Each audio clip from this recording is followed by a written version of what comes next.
नमस्कार दोस्तों, आज हम जानेंगे रासायनिक उर्वरकों के इस्तेमाल से भूमि में वर्तमान समस्याएं क्या आ गई हैं। हमारा जो रूट जोन है वो 6 इंच का होता है।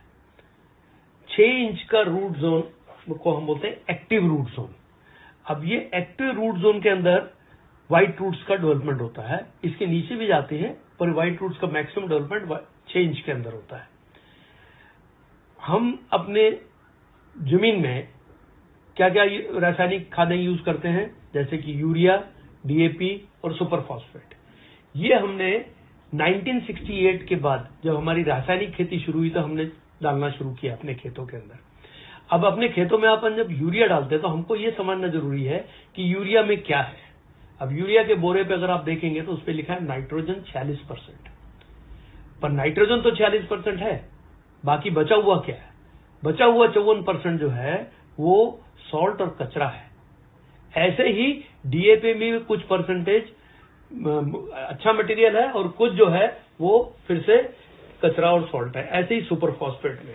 अब ये सारी चीजें हम जब जमीन में डालते हैं तो जमीन में क्या हुआ है? जमीन में ये चीजें डालने से, कचरा डालने से जमीन हार्ड हो गई है। आज आपकी जमीन 4.5 इंच जो है वो हार्ड है, तो अपनी एक्चुअल जो खेती हो रही है वो 1.5 इंच के अंदर हो रही है। अब 1.5 इंच की खेती मतलब कितनी कम हो गई है। अभी ये ऐसा हुआ क्यों?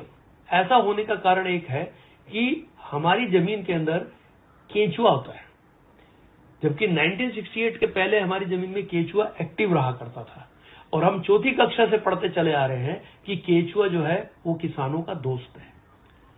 वो अभी क्या हो गया है, जमीन हार्ड होने से वो ऑक्सीजन में काम करता है, ऑक्सीजन वहां पे कम हो गई है, इसलिए वो 3 मीटर खाली नीचे जाके सुप्त अवस्था में रह गया है।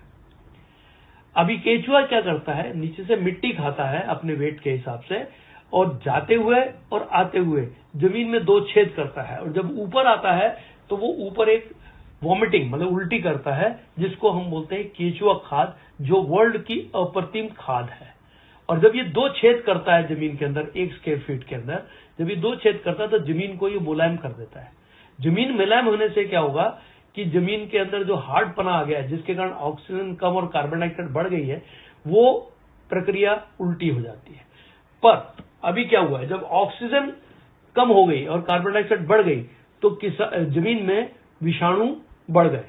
अब विषाणुओं के बढ़ने के कारण क्या हुआ, पेस्टिसाइड डालना पड़ा, और जब आप पेस्टिसाइड डाले तो विषाणु तो मरे, साथ साथ में उसके साथ जीवाणु भी मरने शुरू हो गए, क्योंकि जीवाणुओं का मरना मतलब कि जमीन के अंदर बंजरपना होना है। ऐसे जमीन हार्ड होने से, कार्बन डाइऑक्साइड बढ़ने से भी जीवाणु मरे और इसके कारण भी जीवाणु मरे। अभी 1 ग्राम मिट्टी में 20 करोड़ के ऊपर जीवाणु हुआ करते थे 1968 के पहले, और आज ये हालत है कि 1 ग्राम मिट्टी में 1 करोड़ के नीचे चले गए हैं, कहीं कहीं तो 1 लाख के नीचे भी चले गए। और ये जीवाणु जो हैं ये 13 मिनट में मरते हैं, मतलब एक जूनी मरती है, दूसरी जूनी पैदा होती है, और ये भी मिट्टी खाते हैं, और मरने के बाद ये भी क्या बनते हैं, खाद बन जाते हैं। तो 2 प्रक्रिया, एक तो हमारा केंचुआ जो इनएक्टिव हो गया है, और दूसरा हमारे जो जीवाणु का काउंट जमीन में कम होना, मतलब कि जमीन का बंजर होना होता है। इसलिए इसको अगर और ध्यान से देखा जाए तो हमारे जमीन का कंट्रीब्यूशन केवल 3.8% होता है किसी भी पौधे या प्लांट को बढ़ाने के लिए। आप बोलेंगे कि 3.8% होता है तो इतना ज्यादा क्यों बता रहे हैं इसके बारे में?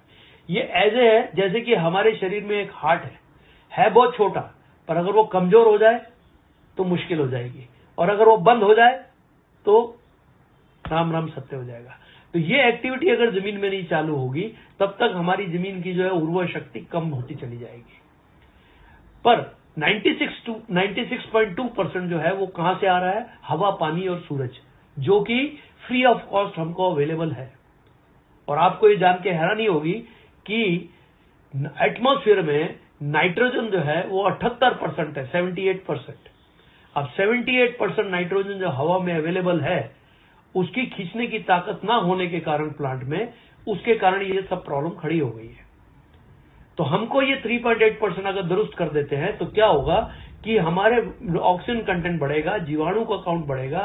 तो जीवाणु का काउंट बढ़ने से क्या होगा, पौधे को खाद ज्यादा मिलेगी।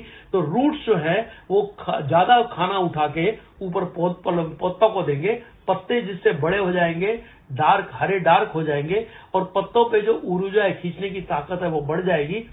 ताकत बढ़ने से क्या होगा, जब पत्तों की ताकत बढ़ जाएगी, खींचेगी, उसके खाना ज्यादा बनेगा, तो फूल ज्यादा आएंगे, तो फूल जाएंगे तो फल ज्यादा आएंगे।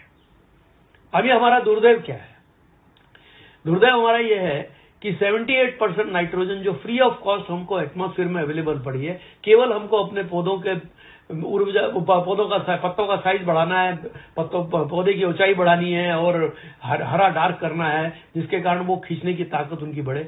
हम यूरिया बाजार से खरीद के उसमें जिसमें 46% नाइट्रोजन है और उसके साथ कचरा हम खरीद के अपनी जमीन में डाल रहे हैं। मतलब कि क्या हो रहा है कि हम उलट काम कर रहे हैं।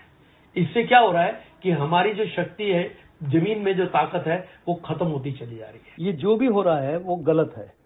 इसलिए अगर हमारे जमीन अंदर व्हाइट रूट्स ज्यादा होंगे और हमारे यहाँ जीवाणु का काउंट ज्यादा होगा, तो खाद बनने की प्रक्रिया भी ज्यादा होगी, और उससे क्या होगा कि वो खाद जो है वहां से जो ट्रांसपोर्ट होगी प्लांट के ऊपर, तो पत्तों का साइज भी बड़ा हो जाएगा, पत्ते डार्क ग्रीन हो जाएंगे, पेड़ के ऊंचाई बढ़ जाएगी।